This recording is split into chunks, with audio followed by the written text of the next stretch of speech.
So what's going on YouTube? Welcome back for another video. As you can see here, we have a beautiful 10 by 8 lifetime shed. So we're gonna show you how to assemble this in a couple of steps. So this video today gonna be only to show you how to build a base support for the shed. So as you know, there's different type of base you can create for your shed. It can be like concrete, it can be wood, it can be patio, or any other material you prefer or available in your area.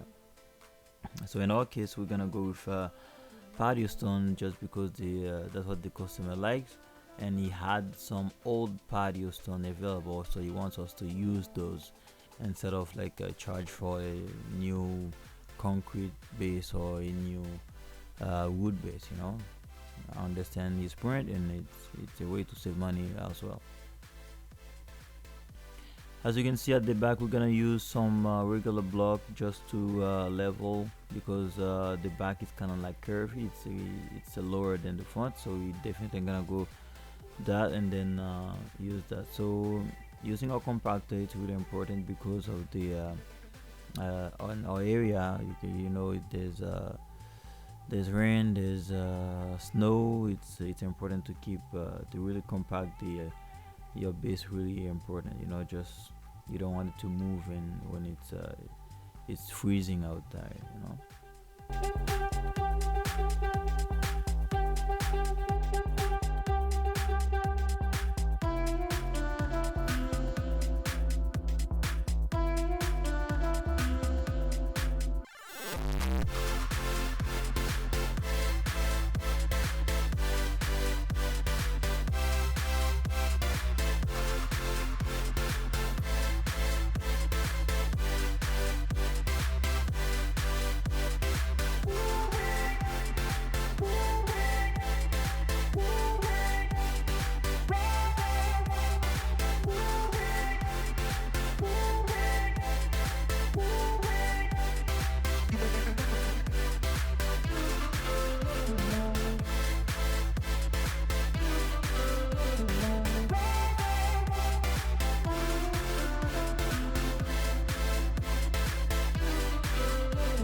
So if you have that, guys, go ahead install your all-weather ground covering. So it's really important for anti-grass or anti like weed to grow on the patio. So if you can do that, that's important. So it's not like and must to do, because it's gonna be a shed and the base of the shed is also in plastic.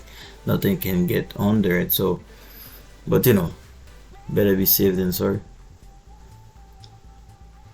So again, we're using a 5-8 clear squash stone just to give it another layer of support, so to be really steady, and then you can decide to either go with the sand cement or a 3/8 crushed stone to install your patio. So in our case, we're gonna go with a 3/8 clear stone.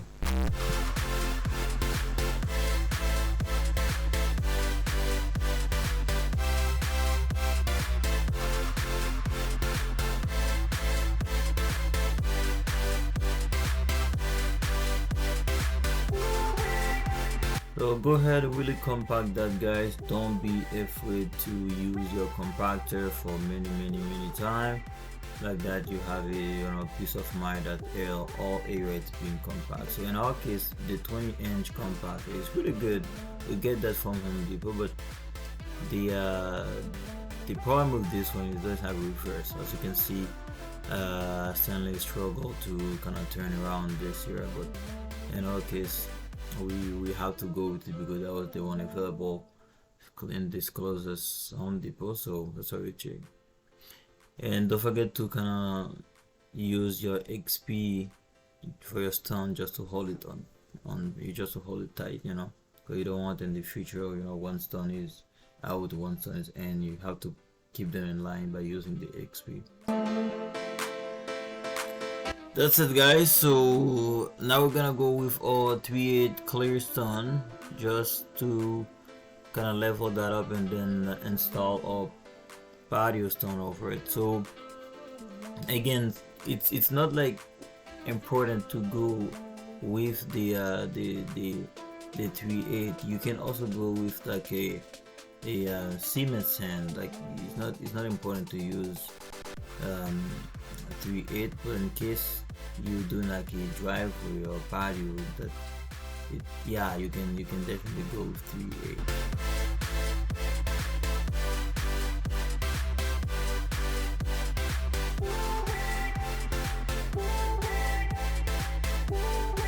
So as I always said, guys, if you see anything in this video you will do differently, please let us know. We're always welcome to to learn from you guys. It's not about teaching, it's also about learn from all the experienced guys out there. So please let us know what you see we could do better. And I know we're not the expert on the case, there's people with more experience, but in our case it's been working for more than 6 years in this area, and we're doing it so pretty often.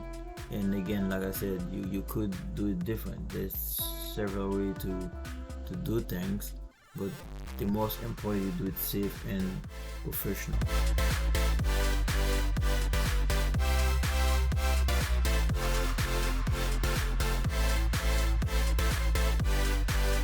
So as you can see, we do pretty much everything by hand, just because at that backyard, to get to the backyard is not easy. You barely can fit to the barrier, which is weird. Pretty small gate, we couldn't fit any equipment here. It was 32. So the size of the gate, impressive. But well, we couldn't fit our boxer, which is 36, to that gate. So we really do everything by hand, digging, bring all those material. It wasn't easy, guys, honestly. So as you can see, we already skipped to our patio stone installation. It's just because we had to shut off the camera because of the rain. It wasn't an easy day, honestly. It was really heavy rain, so we have to keep working, but under the rain it wasn't easy. We say, hey, let's turn off the camera. I'm sorry about that. So as you can see, we're using like a hand compactor just to kind of like level it, and then get some level there, and just to make sure everything is level. So after that, we're gonna put our patio, but they're not the same style, the same design, as you can see, but that's what the customer want. We go with that.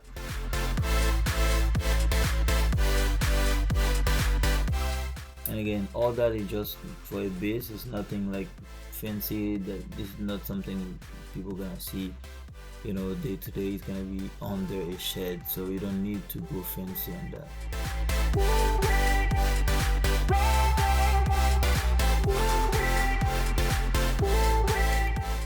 That was it, guys. Pretty much easy. That's something you should be able to do in a couple hours in a day. So it's not like, if you have all your equipment, all the material available, you should do that in a day, honestly. So because of the rain, we have to keep stopping, and it took us the full day for 3 men to do that. So now we're gonna install all edges. That's really important to add edges. With time and movement, you wanna keep your stone in place, so that's gonna help keeping your stone in place. Definitely, and when the grass is gonna grow around it too, it's not gonna go over your stone, so it's pretty nice. That was it, guys. Is part one of the video, so we gonna have a part two, which gonna be listed in the description below. Don't forget to click on it to see how to assemble the 10 by 8 shed. So that's pretty much it, guys. Don't forget to like, comment, and subscribe, and we'll definitely catch you the next time. Welcome to that beautiful family.